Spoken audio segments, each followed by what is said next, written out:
तीसरा जो इसमें तीसरा पॉइंट है, जो तीसरा पॉइंट है वो कह रहा है कि they are also called,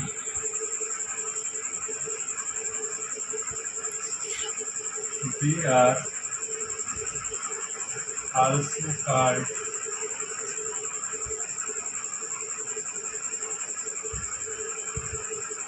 non narcotic and non-opioid, non narcotic and non opioid. It means ये क्या कहना चाहता है कि ये तो ना ही नार्कोटिक्स है, ये एक मिनट, ये ना ही नार्कोटिक है और ना ही ऑपियाइड है। अब नार्कोटिक एंड ऑपियाइड आप लोगों को मैं बताऊंगा कि आगे वाले क्लास में ये एक चैप्टर है नार्कोटिक्स, ऑपियाइड्स और नार्कोटिक्स के बारे में आप लोगों को आगे मैं पढ़ाऊंगा। बस आप लोग इतना समझो कि ये ना नार्कोटिक्स है और ना ही नॉन ऑपियाइड है, ठीक है। ये सारे जो है पेन से ही रिलेटेड में ड्रग्स हैं, कैटेगरी हैं, लेकिन यहाँ आप लोग इतना पढ़ो कि ये ना ही नार्कोटिक्स की कैटेगरी में आते हैं और ना ही ऑपियाइड्स की। अब मैं इसके क्लासिफिकेशन के बारे में बताऊंगा कि क्लासिफिकेशन होते क्या हैं। तो जो एनसेट के क्लासिफिकेशन है उसके बारे में डिस्कस करूंगा।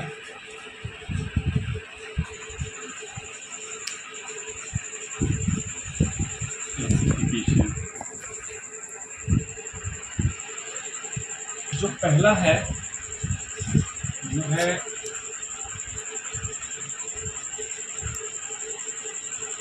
Non selective, non selective COX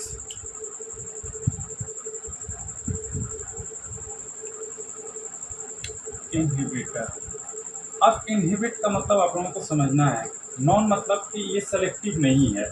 ये जो क्लासिफिकेशन है, इस क्लासिफिकेशन का जो पहला जो क्लास है ये नॉन सेलेक्टिव कॉक्स इनहिबिटर, मतलब इसमें ऐसे ड्रग होंगे जो कि सेलेक्टिव नहीं हैं। और कॉक्स का मतलब कि कोऑक्सी, इसका मतलब कि कॉक्स का मतलब होता है कि साइक्लो ऑक्सीजनेज, ठीक है। It is also known as prostaglandin. लिख लो, यहाँ लिख लो आप, कॉक्स का मतलब होता है मीन्स साइक्लो ऑक्सीजनेज, इसी को हम कहते हैं also known as prostaglandin. Prostaglandins.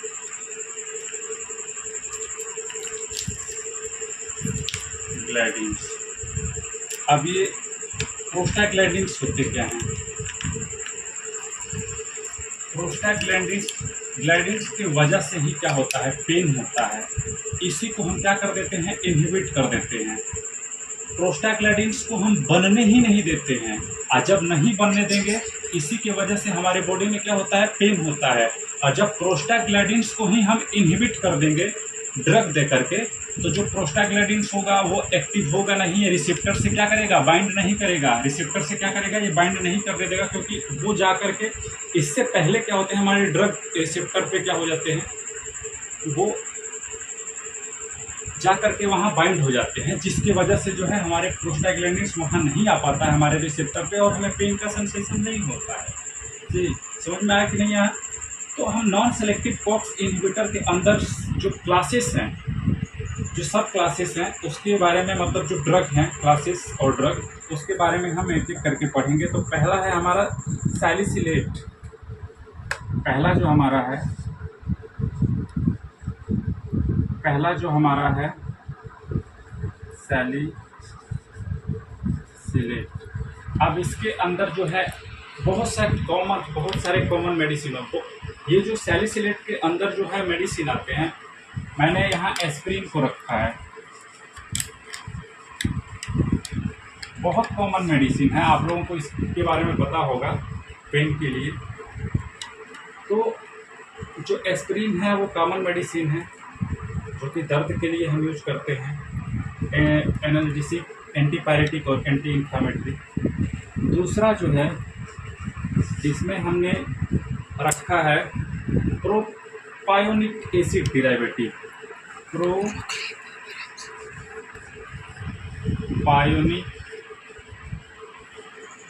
Acid derivative. प्रोपायोनिक acid derivative, इसके अंदर जो इसका एग्जांपल है वो आइबुप्रोफेन,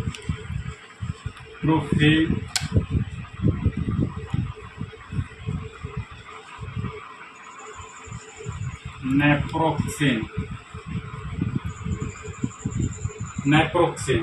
आइबुप्रोफेन और नेप्रोक्सेन। आपको पता है आइबुप्रोफेन और नेप्रोक्सेन कब यूज करते हैं?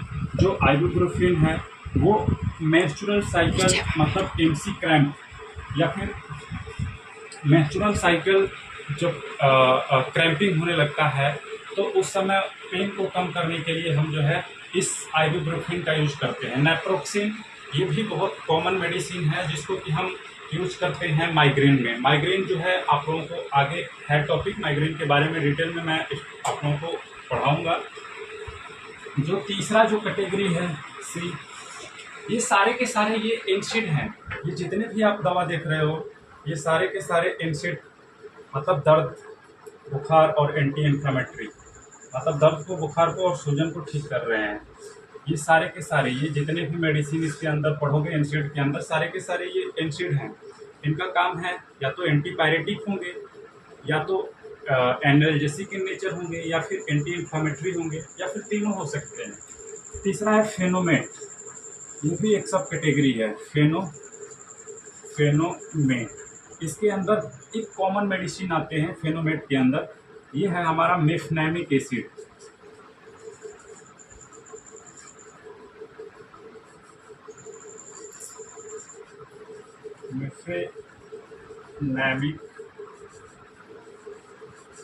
मेफनेमिक एसिड, ये मेफनेमिक एसिड एब्डोमिनल क्रैम्प में दिया जाता है। जब पेट में दर्द या ऐंठन होता है उस कंडीशन में हम मेफनेमिक एसिड को देते हैं। उसके बाद जो डी है, लास्ट सब कैटेगरी है ड्रग के अंदर, वो है इनोलिक एसिड डेरिवेटिव। इनोलिक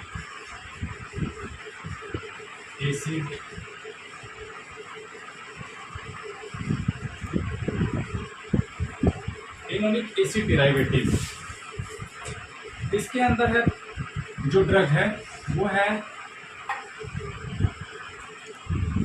पायरोक्सीकेन और दूसरा है टेनॉक्सीकेन। ये सारे के सारे जो हैं ड्रग हैं, ये सारे के सारे ड्रग हैं।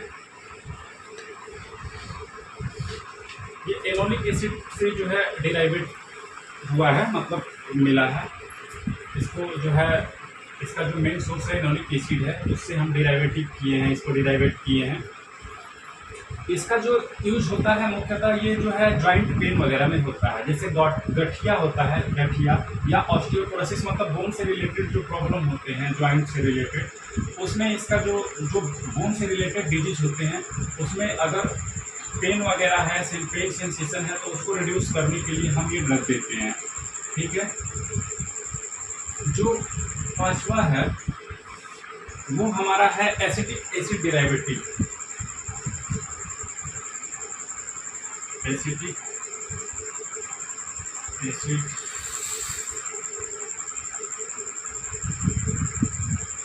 डेरिवेटिव। अब एसिटिक एसिड आप लोग जानते हो कि एसिटिक एसिड डेरिवेटिव होता क्या है, मतलब डेरिवेटिव का मतलब कि इससे ये निकाला हुआ है, मतलब कहीं ना कहीं इसका मेन सोर्स जो है यही है। डेरिवेटिव का मतलब कि एसिटिक एसिड डेरिवेटिव का मतलब कि कहीं ना कहीं जो हम ड्रग इसके अंतर्गत आएंगे वो सारे के सारे क्या हैं, इससे डिराइव किए गए हैं। ठीक है। तो पहला है कीटोरोलैक, दूसरा है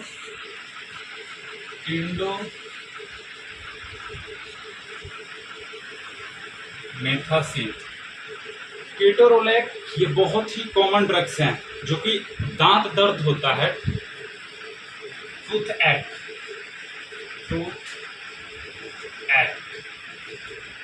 इसको यूज करते हैं किसमें, टूथ एक्ट, मतलब अगर दांत वगैरह दर्द करता है तो ज़्यादातर जो है डॉक्टर केटोरोलैक लिखते हैं, या जो फार्मासिस्ट होते हैं ये प्रेफर करते हैं, ये केटोरोलैक देते हैं, क्योंकि ये बहुत ही ज़्यादा इसका थेरेपेटिक इफेक्ट होता है जो कि पेन से रिलीफ करता है।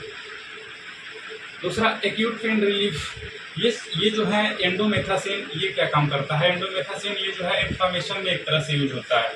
इसमें होता है इन्फ्लामेशन में क्या करता है, इन्फ्लामेशन को ये क्या करता है, कम करता है, एक्यूट इन्फ्लामेशन को। अब एक्यूट का मतलब एक्यूट इन्फ्लामेशन को क्या करता है, एक्यूट इन्फ्लामेशन को ये क्या करता है, कम करता है। अब आपको एक्यूट के बारे में और क्रॉनिक के बारे में जानना पड़ेगा। क्रॉनिक का मतलब कि कोई भी डिजीज धीरे धीरे प्रोग्रेसिव स्टेज में है, प्रोग्रेस कर रही है, उस डेवलप कर रही है, ग्रोथ कर रही है। और एक्यूट का मतलब कि वो जो है सीरियस कंडीशन में, very serious condition, becoming very serious, dangerous, becoming dangerous for the patient, मतलब कि वो एक डेंजर सिचुएशन जोन में पहुंचने वाली है। और क्रॉनिक का मतलब कि अभी जो डिजीज है वो प्रोग्रेस कर रही है, प्रोग्रेसिव और रीजनरेटिव डिजीज है, मतलब कि वो धीरे धीरे अभी डेवलप कर रही है, क्रॉनिक का मतलब।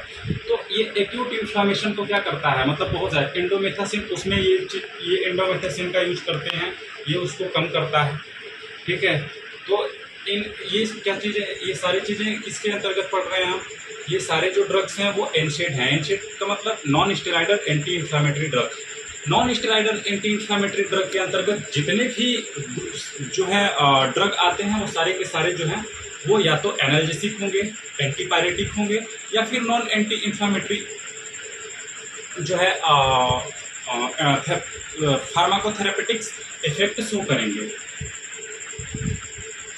इसके बाद हम पढ़ेंगे दूसरा, इसके अंदर जो क्लास है, पहला हमने पढ़ा नॉन सेलेक्टिव कॉक्स इनहिबिटर, मतलब कि नॉन सेलेक्टिव कॉक्स इनहिबिटर के मतलब वो कोई सेलेक्टिव नहीं है। नॉन सेलेक्टिव कॉक्स इनहिबिटर मतलब कि वो क्या करता है, वही प्रोस्टाग्लैंडिन्स जो मैंने पढ़ाया था, प्रोस्टाग्लैंडिन, उस प्रोस्टाग्लैंडिन्स को क्या करता है, प्रोस्टाग्लैंडिन्स की वजह से ही पेन का सेंसेशन होता है, और ये क्या करता है, इनहिबिट कर देता है रिसेप्टर पे जाके, और प्रोस्टाग्लैंडिन्स को रिसेप्टर से बाइंड नहीं होने देता है, जिससे हमारे पेन नहीं होते, पेन जो है रिड्यूस हो जाते हैं। दूसरा हमारा क्या था, प्रीफरेंटियल कॉक्स 2 इनहिबिटर, प्रीफरेंटियल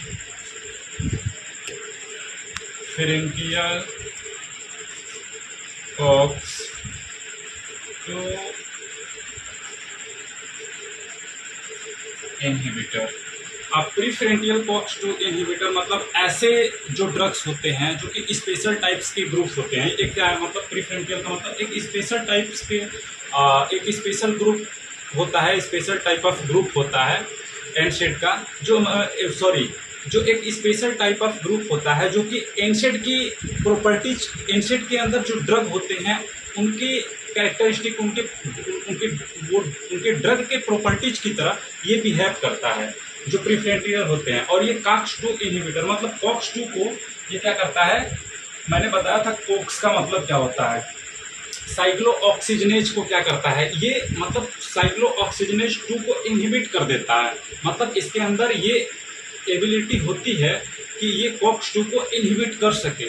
तो इसके अंदर जो ड्रग होती हैं वो कौन कौन सी होती हैं, तो पहली जो ड्रग होती हैं वो होती हैं निमोसुलाइड, ये सारे पेन के मेडिसिन हैं, निमोसुलाइड। दूसरा diclofenac,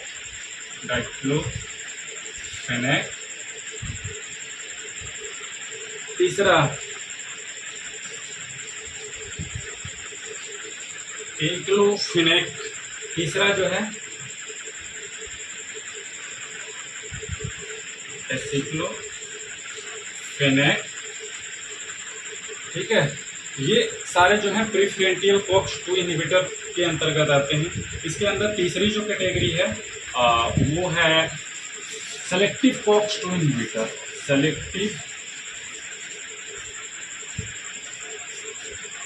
COX-2 inhibitor. Selective COX-2 inhibitor का मतलब कि ये COX-2 इनहिबिटर को ही जा करके ये जो ड्रग है, इसके अंतर्गत जो भी ड्रग हैं, ये सारे के सारे जो ड्रग हैं वो क्या होते हैं, वो साइक्लोऑक्सीजनेज 2 जो एंजाइम है, ये क्या है, ये एंजाइम है। ये सारे जितने भी COX-2 हैं ये क्या है, एक एंजाइम है। ये क्या करते हैं, हमारे ड्रग इस एंजाइम के साथ बाइंड कर देते हैं और बाइंड करते हैं, जिसकी वजह से जो प्रोस्टाग्लैंडिन्स होता है वो रिलीज इस एंजाइम के साथ आकर के बाइंड नहीं हो पाता है, जिसकी वजह से जो है हमें पेन नहीं होता है। जब ये क्या कर देता है, इसको वो अलग कर देता है, सेपरेट कर देता है, मतलब उसके जो पोटेंसी होती है, कैपेसिटी होती है, उसको कम कर देता है। तो ये सारी चीज़ें इसके अंदर जो है, जो एग्जाम्पल है सेलेकॉक्सी, दूसरा एटोरीकॉक्सी,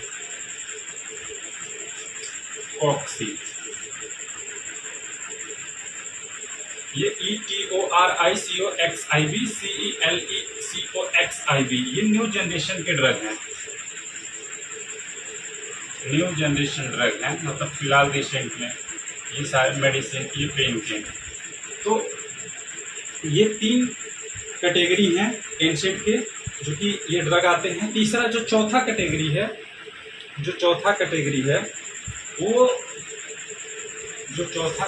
है, वो एनाल्जेसिक,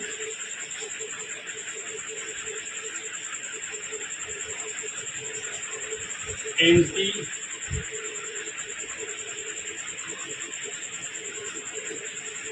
पायरेटिक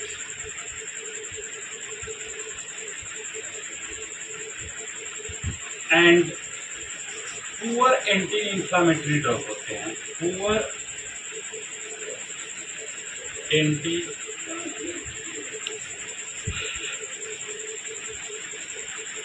इंफ्लामेटरी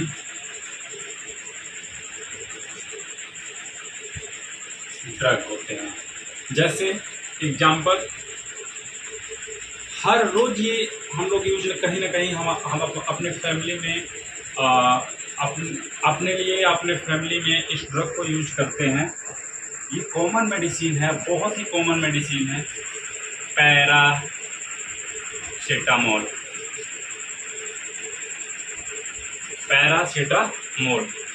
इसको एक और नाम से जानते हैं, एसिटामिनोफेन।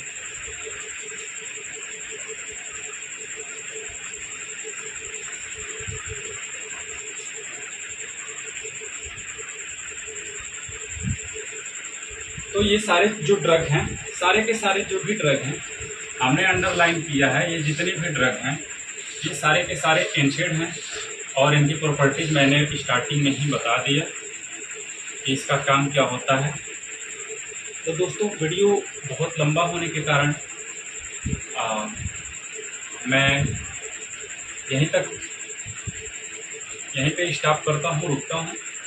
आगे की क्लास में मैं इसके इंडिकेशन, कंट्रा इंडिकेशन और फार्माकोलॉजिकल यूज के बारे में बात करूँगा।